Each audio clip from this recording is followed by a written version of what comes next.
गाना है गुरु जी के ते लावतील आवा हमें रास्तों की जरूरत नहीं, हमें तेरे पैरों के निशान मिलते.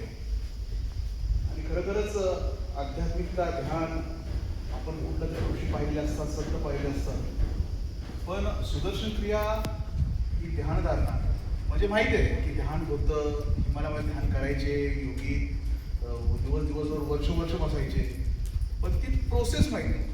मला वाटतं की आर्ट ऑफ लिव्हिंग हे एक प्लॅटफॉर्म आहे की ते तुम्हाला प्रोसेस सांगतं. बऱ्याच प्रोसेस आहे त्यामध्ये, मध्ये एक अवगुण कसा कमी करायचा ह्याच्या प्रोसेस आहेत.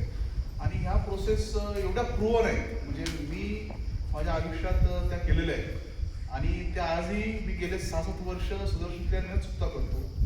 मला वाटतं की आयुष्यातील अवगुण आहे ते अवगुण चित्त हरो कसं आहे, तर ते YTP मध्ये किंवा गुरुजींचे हॅपीनेस कोर्स आहे ते विविध कोर्स केल्यानंतर आपल्याला कळतं. ह्याच्या पुढचे जे कोर्स आहेत ॲडव्हान्स ते तर म्हणजे परम आनंदाचे. म्हणजे आता जे काही इथे अनुभवलं तुम्ही सगळ्यांचे पार्टिसिपंटचे अनुभव तुम्ही ऐकले, पण जेव्हा ॲडव्हान्स आणि इतर कोर्स जेव्हा आणखीन अनुभव ऐकतो तर ते वाटतं की अरेच्या हे माझं किती दिवसपासून राहिलं. जसं आता या काकांनी सांगितलं की मला 20 वर्षापूर्वी ही संधी आली होती. तसंच गुरुजींनी हे म्हणजे डिझाईन केलेले कोर्स आहेत ना, हे अद्वितीय आणि हे आपल्या संत परंपरेतले किंवा हे आपलं पूर्वजांचं देणं आहे. हे तो पेटारा गुरुजीने आपल्यासाठी उघडलेला आहे आणि त्या पेटाऱ्यातून जेवढं घेईल तेवढं कमी आहे. रोज अनुभूती आहे या पेटाऱ्याची.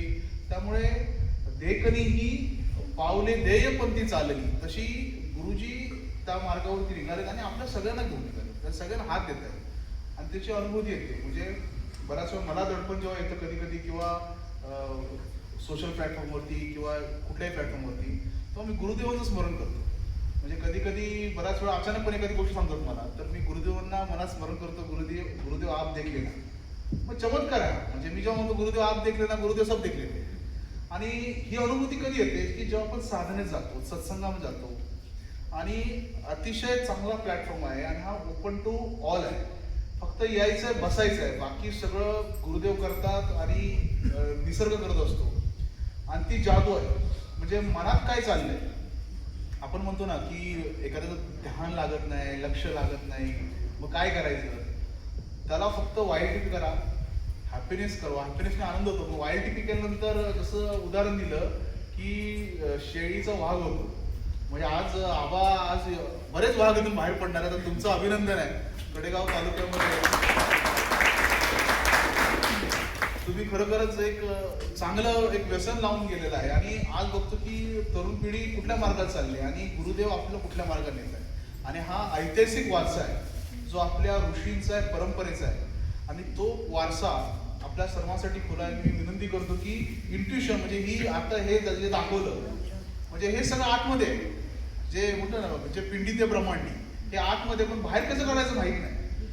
की म्हणतात ना की माझ्या आतमध्ये परमेश्वर आहे, पण तो परमेश्वर दाखवणारे गुरुदेव आहे. आणि असे लाईव्ह गुरु, जसे आपण म्हणतात ना मला की लाईव्ह गुरु आहेत, अस्तित्व असलेले गुरु आहेत. आणि गुरु कृपा एवढी महान थोर आहे. म्हणजे जेव्हा डोंगरावरती शिबिर घ्यायचं, इथे अडचणी फार आल्या, परंतु एक बार करना है तो करना है और गुरुदेव साथ में तो काय काढायचे, अशी अवस्था. त्यामुळे अतिशय आनंदात हा YTP कोर्स या ठिकाणी पार पडला. सर्व पार्टिसिपंट मी पाहत होतो, अतिशय उत्साहात भाग घेतला. आणि हे ट्रान्सफॉर्मेशन आहे. आपण हे घरात करू शकत नाही, कुठेही करू शकत नाही. हे ट्रान्सफॉर्मेशन फक्त आर्ट ऑफ लिव्हिंग मध्ये होतं. ते जीवन जगण्याची कला खरंच आहे. आणि यानंतर एवढे ट्रान्सफॉर्मेशन झालेले आहेत. म्हणजे आज गुरुजी, म्हणजे मला मगाशी म्हटलंय कधी गुरुजींना नाचलेलं कसं आवडतं, मी म्हटलं आमचे गुरु हे अतिशय मॉडर्न गुरु आहेत. जे चांगलं आहे ते सगळं गुरुजीने स्वीकारलं आणि त्याला टच दिलाय. मॉडर्न संस्कृतीचा, सनातन संस्कृतीला टच देऊन, या अध्यात्मात टच देऊन आज लाखो, म्हणजे 180 देशात पोहोचणं जोक नाही ना. म्हणजे 2 देशातले वाद गुरुजी मिटवतात, म्हणजे इट इज नॉट जोक. म्हणजे अशा बऱ्याच अनुभूती. आणि एवढंच नसून कल्चर प्रोग्राम, म्हणजे यमुनाच्या तिरी जो आपला culture program world culture festival झाला होता, काय जबरदस्त लोक एकत्र येत आहेत. आणि विशेष म्हणजे काय की आपल्या आजूबाजूला बरेच आर्ट ऑफ लिव्हिंग झालेले साधक आहेत, पण आपल्यालाच माहित नाही. जेव्हा आपण करायला घेतो आणि आपण जेव्हा फेसबुकला व्हॉट्सअपवर टाकतो, तेव्हा तो म्हणतो अरे माझा हा कोर्स झालेला आहे. म्हणजे बऱ्याच जणांनी केलाय. आपणही तो करावा, अधिक जणांना या कार्यात जोडावं. आणि मला वाटतं त्यासारखं सुख नाही, कारण की सेवा करावी लागते. सेवा भावनेतून हे सगळं होतंय, निस्वार्थ वृत्तीने होतंय. ज्या ठिकाणी खरंच आपण एखादी गोष्ट निस्वार्थ वृत्तीने करतो ना, आणि गुरुदेव पाठीशी असताना जगातली कुठलीही गोष्ट तुम्हाला ते कार्य करण्याशिवाय अडवू शकत नाही. जय गुरुदेव.